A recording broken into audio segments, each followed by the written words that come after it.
Imaginez une image sacrée qui a traversé les siècles sans se détériorer, portant avec elle un mystère que la science n'a pas encore réussi à expliquer complètement. Une image apparue miraculeusement sur le manteau d'un humble paysan et qui, encore aujourd'hui, défie toute logique humaine.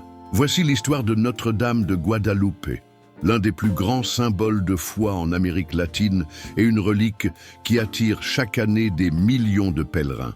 Aujourd'hui, nous allons plonger dans l'histoire fascinante derrière cette apparition, découvrant comment une simple technique de teinture impossible pour l'époque a donné naissance à une image qui défie le temps. Nous explorerons les événements miraculeux entourant son origine, les incroyables secrets cachés dans le tissu et les innombrables guérisons attribuées à son intercession.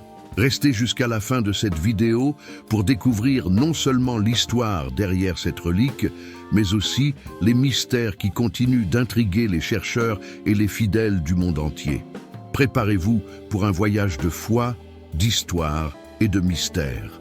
Les apparitions de Notre-Dame de Guadalupe ont eu lieu à un moment de grand bouleversement au Mexique. L'année était 1531, seulement une décennie après la chute de l'Empire aztèque face aux conquistadors espagnols. Hernán Cortés et ses forces avaient vaincu le dernier empereur aztèque, Cuauhtémoc, en 1521, marquant le début de la domination coloniale espagnole dans la région. Les peuples indigènes traversaient une période de souffrance intense, causée par la perte de leur indépendance, la destruction de leurs temples et l'imposition d'une nouvelle culture et religion. De plus, les épidémies apportées par les Européens dévastèrent la population locale. Dans cet environnement de crise, de nombreux indigènes résistaient à la foi chrétienne, tandis que d'autres l'acceptaient, mais avec une grande difficulté à comprendre et à assimiler les nouveaux enseignements. L'histoire de Notre-Dame de Guadalupe commence un samedi matin, le 9 décembre de l'an 1531. Juan Diego Cuauhtlatoatzin, un indigène récemment converti au christianisme, se rendait à Tlatelolco pour assister à la catéchèse et à la Sainte Messe. En passant par le mont Tepeyac, il entendit un chant mélodieux, semblable à celui de nombreux oiseaux, qui attira son attention. En s'approchant, il vit une jeune femme d'une beauté extraordinaire, entourée d'une lumière céleste. Elle se présenta comme la toujours Vierge Marie, mère du vrai Dieu. Elle demanda à Juan Diego d'aller voir l'évêque local, Fray Juan de Zumárraga, et de lui transmettre son désir qu'une église soit construite à cet endroit. Juan Diego, humble et timide, promit d'accomplir cette demande, mais en arrivant devant l'évêque, il ne fut pas pris au sérieux.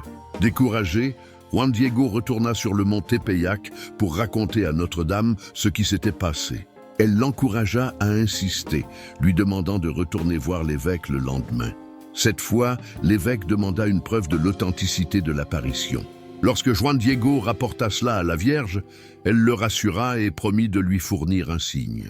Le 11 décembre, Juan Diego ne put pas retourner sur le mont, car son oncle Juan Bernardino était gravement malade. À l'aube du 12 décembre, alors qu'il cherchait de l'aide, il s'écarta de son chemin pour éviter la dame, craignant de la décevoir. Mais elle apparut de nouveau, lui assurant que son oncle était déjà guéri et réaffirmant sa demande d'apporter une preuve à l'évêque. Suivant ses instructions, Juan Diego gravit le mont, où il trouva des fleurs éblouissantes, inhabituelles pour cette période de l'année, surtout en hiver au Mexique. Il cueillit les fleurs et les plaça dans sa tunique en fibre de cactus. En présentant les fleurs à l'évêque, le miracle se produisit. En ouvrant sa tunique, l'image de Notre-Dame apparut imprimée sur le tissu. L'image était un véritable prodige. Elle représentait une femme à la peau brune, aux traits métissés, vêtue d'un manteau bleu foncé étoilé et d'une robe rose ornée de fleurs de jade. Les symboles contenus dans l'image parlaient directement à la culture indigène, tout en intégrant également des éléments chrétiens. L'évêque reconnut le miracle et ordonna la construction d'une chapelle sur le mont Tepeyac, conformément aux souhaits de Notre-Dame. Pendant ce temps, Juan Bernardino confirma qu'il avait lui aussi reçu une visite de la Vierge Marie. Depuis lors, sa dévotion s'est rapidement répandue, devenant un symbole d'union entre les peuples indigènes et espagnols. À partir du moment où l'évêque Juan de Zumárraga a vu le miracle, la dévotion à Notre-Dame de Guadalupe a commencé à se répandre dans tout le Mexique et au-delà.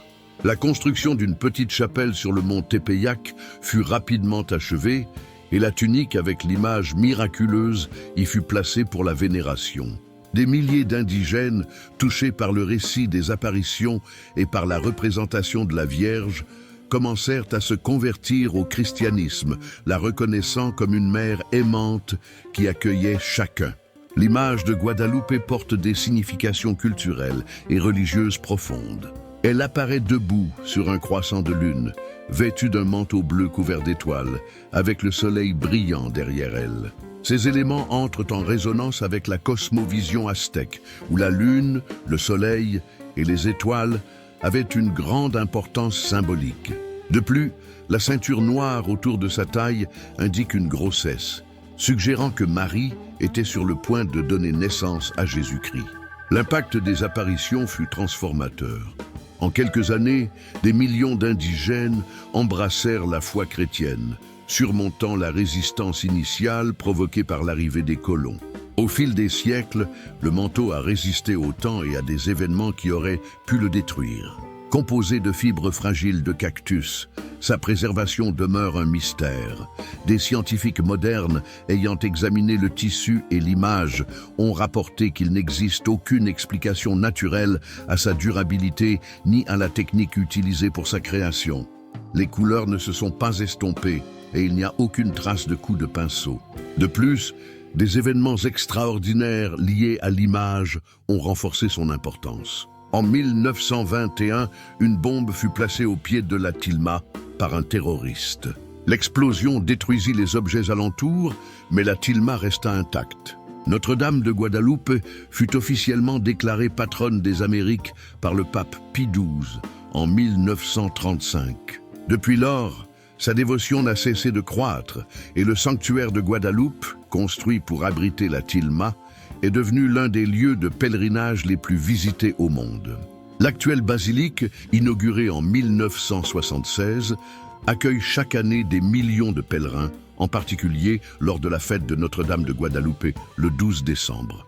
L'histoire de Notre-Dame de Guadalupe est un témoignage extraordinaire de l'action divine dans l'histoire et du rôle unique de Marie en tant que mère et intercesseuse. L'image miraculeuse sur la tilma de San Juan Diego demeure un mystère scientifique et une source d'inspiration spirituelle. Son message transcende les siècles, invitant tous les fidèles à reconnaître en Marie une mère qui se soucie profondément de ses enfants, en particulier des plus humbles et marginalisés. C'est pourquoi Notre-Dame de Guadalupe est un symbole d'espérance, de réconciliation et de foi pour des millions de personnes à travers le monde. Que cette histoire nous inspire tous à avoir la même confiance que Juan Diego a démontré, sachant que Marie est toujours à nos côtés, nous conduisant à son Fils, Jésus-Christ. Et tout comme elle a demandé qu'une église soit construite en son honneur, nous sommes invités à bâtir dans nos cœurs un espace d'accueil et de dévotion envers la Mère de Dieu. Si vous avez aimé cette vidéo, aimez, commentez et partagez-la.